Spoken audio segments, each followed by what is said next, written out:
Hello folks and welcome to the channel. For those of you who've discovered this channel for the first time, please consider liking and subscribing. It helps me, helps the channel, and I'd appreciate it. So today I'd like to talk about just two films really that I really enjoy, that have made, quite a big impact on me. Really enjoy them. And the first one is 1968's Planet of the Apes. Now, this film gave me nightmares as a child, to the point where my poor mum had to come upstairs once and rescue me, because what I'd done, I'd buried myself headfirst down at the bottom of the bed, because I was convinced advanced apes were going to capture me. And so I do remember. I remember this fondly in bad ways and good ways. But anyhow, this film was made in '68, as I said. It stars Charlton Heston, absolute legend of cinema. Kim Hunter, who was in A Streetcar Named Desire, and also she plays June in another favourite film of mine, A Matter of Life and Death, with David Niven. Also in this film, I was surprised to find, was Maurice Evans, who plays Dr. Zaius. Now, Maurice Evans turns up as Hutch in Rosemary's Baby. So, another great actor there. So this film, absolutely loved it when I saw it. Wow, it was a dystopian sci-fi film, to say the least. It's ranked as one of the 500 top sci-fi films that you should see.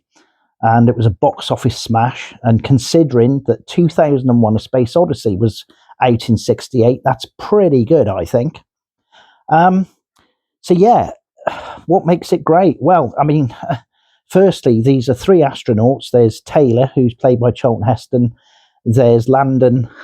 Who's the other guy? Landon and Dodge, who crash land on a planet that they think is millions of light years away from Earth. They go searching for vegetation and life, because they crash land basically in the middle of a vast desert. Eventually they discover an oasis. They go swimming in it and get cleaned up. While they're doing that, of course, the primitives of the planet steal their space clothing, and eventually they find a field, and out there with the natives, they find all of these people there, and they think, within months we'll be, head of the tribe here, because we're advanced. These guys can't talk, we can.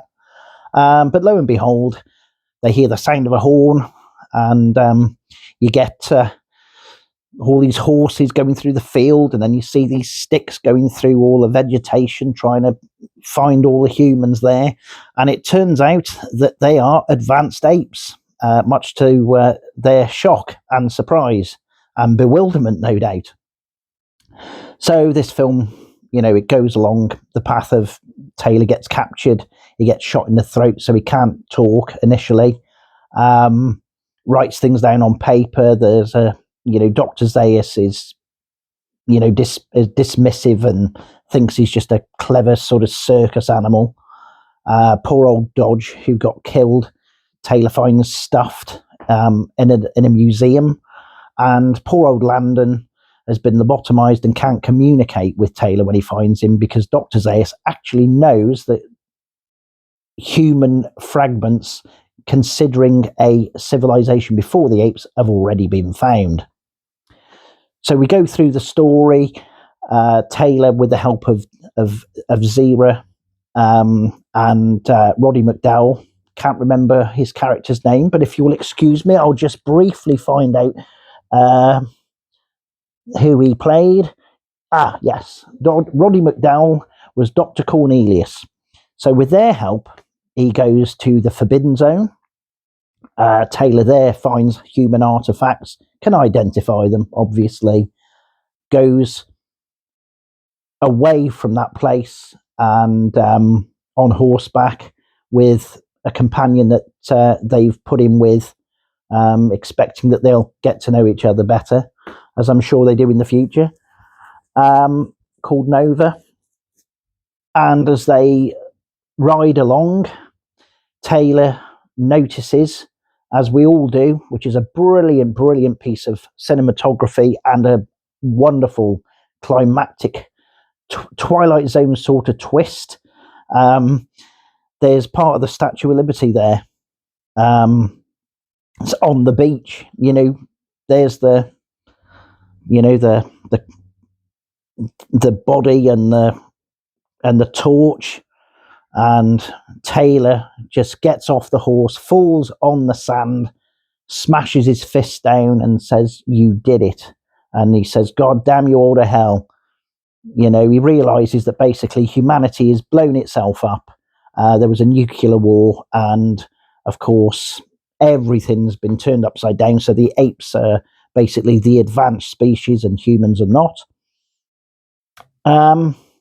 And it's just a bit of a mind twist to that ending, because you're convinced really from the beginning of the film that they are somewhere else, or if they are on Earth, then what the heck has happened? But when you see that Statue of Liberty scene at the end, I mean, it's an iconic scene in pop culture. It's just like, it's a brain twister, but it's so effective and so well done.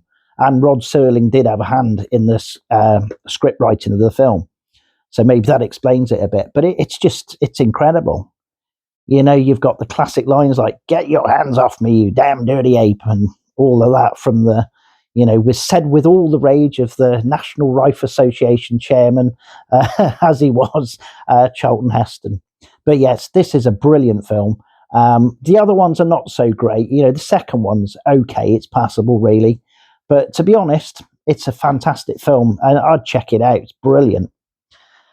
The second film I'll briefly touch upon is from 1971, and it's actually a made-for-TV movie film, and it was directed by a 24-year-old, I believe, Steven Spielberg.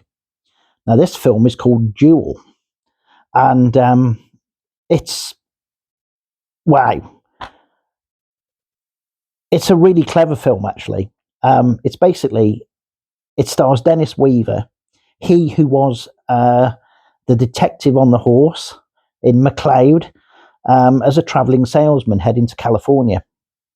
So on his long journey through the Mojave Desert, there's a truck that refuses to let him get by on the road. So when Dennis tries to overtake, the truck blocks the lane. And then at one point, the driver's arm comes out and you see it indicate.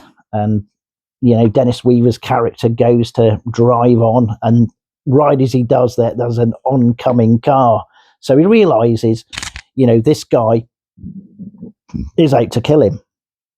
And, throughout the film, the truck, tailgates him and tries to, push him through a railway crossing as well. So the barriers come down and this truck's behind him trying to get him to go forward to kill him. It's just a really, really fantastic directorial debut. Something such as monotonous as, a salesman driving down the road and, a truck out of nowhere, seemingly completely innocent, but, proving along the way that it's just the driver is out to kill him, who you never see, by the way, spoiler alert. But just the whole tension of the film, I don't know how Spielberg does it, but it's just fantastic. It really is good. There's one point where Dennis Weaver's character is in a phone box. He's trying to report this. And this truck turns up and literally smashes into the phone box as Dennis Weaver manages to get out of there. It's absolutely brilliant. In the end, Dennis Weaver's character does manage, to escape. And, the truck manages to get it to drive itself off the edge of this cliff along with his car at the last minute when Weaver escapes out of it. But it's a brilliant film, and I would say give it a watch. For a TV movie, it's pretty good. And you think this film has inspired such films as Jeepers Creepers, Again, we've got a character in there that's, in a truck pretty much, hunting down his victims. We know it's obviously more fleshed out in the story, but you've got that's inspired it. You've got, Joyride with the late Paul Walker in it. Again, another inspiration. And, one of the first films really, with malevolent motor vehicles or psychopathic drivers. The poor salesman in this, driving down the road and he gets attacked by a truck. I mean, I've I've encountered, salesmen that, maybe I wouldn't like to drive a truck at them, but I'd certainly wish they'd shut up trying to sell me stuff. But anyway, there you go. Those are just two brief picks for me. Certainly urge you to check out Duel. I think it's a bit of an underrated film. And the original Planet of the Apes, really, when you think in '68 that was released, and there was a lot of tension, especially in the US, with civil rights, etc. And this is, a film that's about a topsy-turvy nation, that they, a topsy-turvy world they turn up in.